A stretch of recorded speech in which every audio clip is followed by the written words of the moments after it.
From the National Newsroom of the Canadian Press, I'm Rob Westgate. Cowboy boots and Stetson hats will be the fashion choice in Calgary for the next 10 days as the Calgary Stampede kicks off this morning.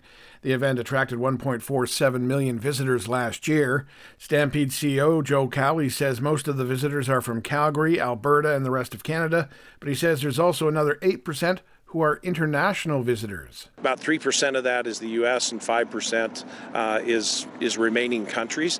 And so it truly is an international event. And I would expect this year we'll see a lot of Canadians looking for a Canadian vacation to come here to the Calgary Stampede. Country superstar Shania Twain is this year's parade marshal. With its flurry of corporate shindigs, pancake breakfasts, and boot-stomping revelry, the Stampede is happening at a crucial time of the year for businesses in Calgary's bar and restaurant scene.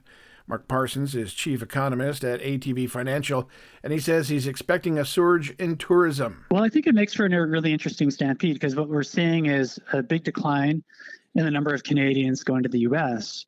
So we do expect more staycations this summer, more of that elbows up tourism, which I think will actually boost the Stampede numbers, maybe encourage longer stays at the Stampede. The Stampede estimates that year-round it contributes more than $500 million to the Alberta economy. Emergency officials have told residents in the Manitoba town of Lynn Lake that a mandatory evacuation will go into effect today with a wildfire bearing down.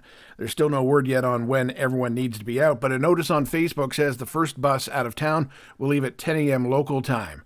A reception center has been set up in the city of Brandon, more than 1,100 kilometers south.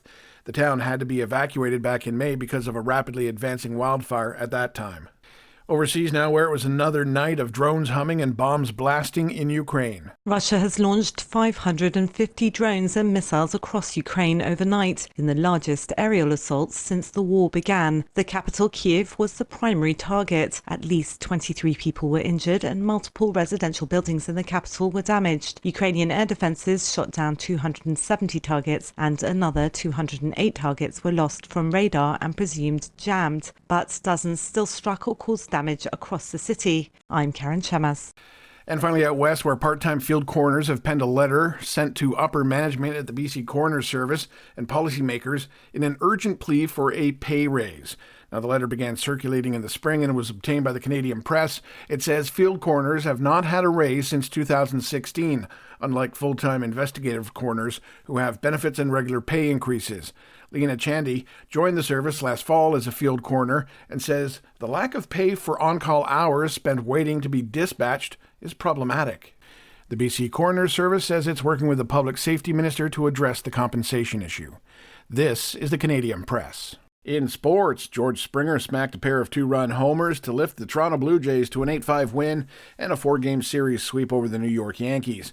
The win puts the Blue Jays in first place atop the American League East, a game up on the Yankees. Vernon Adams Jr. threw his first 2 touchdown passes as a Stampeder in Calgary's 37-16 win over the visiting Blue Bombers from Winnipeg. His Winnipeg counterpart, Zach Collaros, went 34 for 48 in passing for 288 yards and 1 touchdown, but he was intercepted twice for Calgary touchdowns. Meantime, the Calgary Flames have signed forward Morgan Frost to a 2-year contract with a $4.375 million U.S. salary. The 26-year-old Frost joined the Flames in a trade from the Philadelphia Flyers last January. And another NHL free agency moves. Longtime Winnipeg Jets winger Nick Ehlers exited the Manitoba Capital on a 6-year deal worth $8.5 million annually with the Carolina Hurricanes. From the Canadian Press, I'm Rob Westgate. Thanks for listening. Don't forget to follow and subscribe.